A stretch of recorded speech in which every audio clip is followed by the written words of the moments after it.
If you've been struggling to lose weight, you may have been tempted by those fat burners that you see either online or even in store. But do they actually work, or are they just a waste of money? Today we'll be diving into the evidence behind fat burners and whether they are worth the hype. What are fat burning supplements? They're products that contain natural and synthetic compounds that supposedly help you to slim down. These supplements are often marketed as a way to increase your metabolic rate, get rid of body fat, block carbohydrate and fat absorption, curb your appetite, and even speed up your metabolism, leading to fat loss. And they typically come in capsules, tablets, liquids, shakes, powders, which often contain a mix of ingredients. And they're very attractive to people who are trying to lose weight quickly. So say, for example, you have a wedding or an event that you need to go to and you want to lose a little bit of extra weight just before you do so that you can fit into a particular dress or something.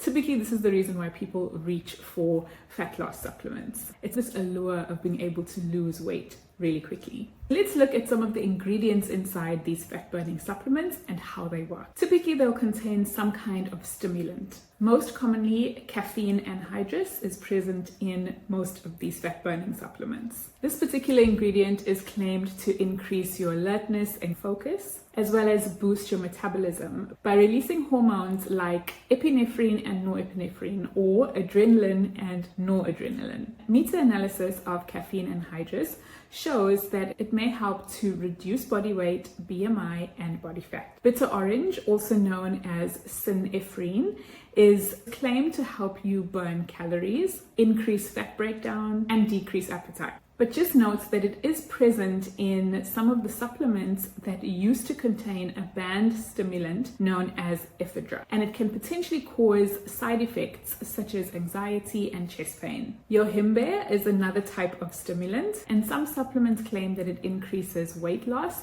but it can have negative effects such as headache, anxiety, and increased blood pressure. Another group of ingredients commonly found in fat burners are metabolism boosters. Some examples of these are green coffee bean extract, green tea extract, and carnitine. Green coffee bean extract contains caffeine and chlorogenic acid, which may help to stimulate metabolism and also may lead to a small amount of weight loss. Green tea extract is also believed to increase calorie burning and reduce fat absorption. Carnitine is claimed to boost metabolism, but its weight loss benefits are still questionable. Another common group of ingredients found in these supplements are appetite suppressants. Soluble fiber is found in some of these fat burning supplements because it can help to increase your feeling of fullness. Fiber keeps you feeling fuller for longer. So it's intended to control appetite and prevent your body from absorbing fat. Glucomannan is also another type of fiber, and it specifically absorbs a lot of water, which again makes you feel full for longer. But it has little to no impact on weight loss. There are also some other ingredients that may be found in these particular supplements. Things like rhodiola, which is an adaptogen, but one study did find that it may be associated with weight loss. So it does sometimes find its way into fat burning supplements. Other ingredients like Garcinia cambogia and raspberry ketone also pop up from time to time. But again, there's very little evidence to show that these particular ingredients have a significant impact on weight loss. It is important to note that the science around the effectiveness of these fat loss supplements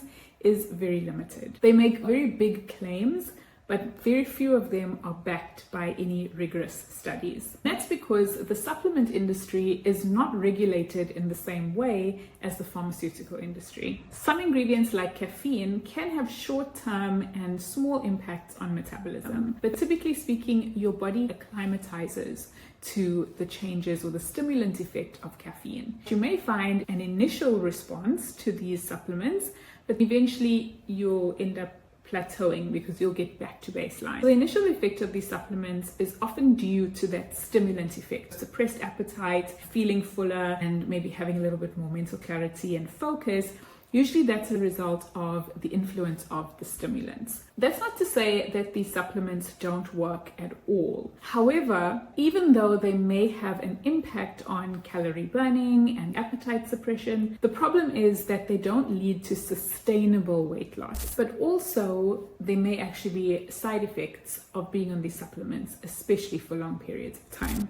And when you compare fat loss supplements to lifestyle changes, exercise and a healthy diet are still far more beneficial for long-term weight management. The other thing is the potential safety concerns. When it comes to these supplements, like we mentioned, they are not regulated in the same way as pharmaceutical medications, which means that there are potential concerns for safety. There have been incidences where harmful drugs have been added into these supplements to increase their effect, unknowingly putting the users of these supplements at risk. The FDA keeps a list of some of these tainted supplements if you'd like to check that out. Some of the side effects that are quite common with these fat loss supplements include nervousness, jitters, sleep problems, increased heart rate, high blood pressure, anxiety, and digestive issues. There have been some extreme cases where these supplements have led to toxicity and even death. The other important thing to consider is that these supplements may potentially interact with some medications that you may be on. In particular, anything that is going to impact your heart rate. So for example, if you're on blood pressure medication, thyroid medication, or any type of cardiac medication, these supplements can potentially put you at high risk. Another thing to consider with these supplements is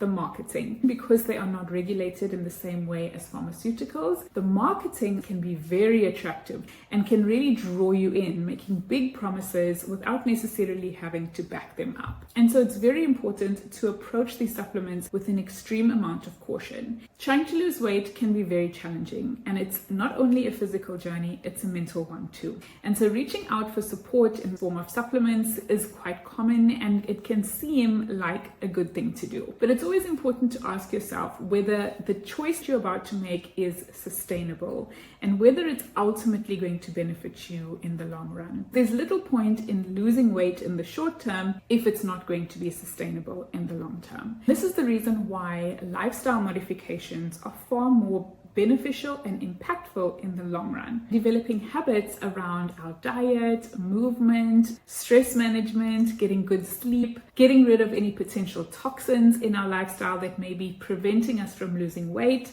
and understanding the root cause of why we're gaining weight or having difficulty losing weight in the first place is going to be far more beneficial in the long run. That's why it's super important for you to understand your individual weight loss journey, because getting down to the root cause of your weight loss challenges is going to be the key for a sustainable weight loss journey. So are fat burning supplements worth it? If you ask me, my answer would be no. Not only because many of them are proving to be ineffective in the long run, but also the side effect profile of a lot of these supplements to me is not worth the risk. Weight loss, like many things in life, is not a one-size-fits-all situation. So I would encourage you to find the root cause of your weight loss challenges and then address them with a holistic approach. But I'm curious to know your thoughts. Let me know in the comments. Thank you for watching, and I'll see you again next time. Bye-bye.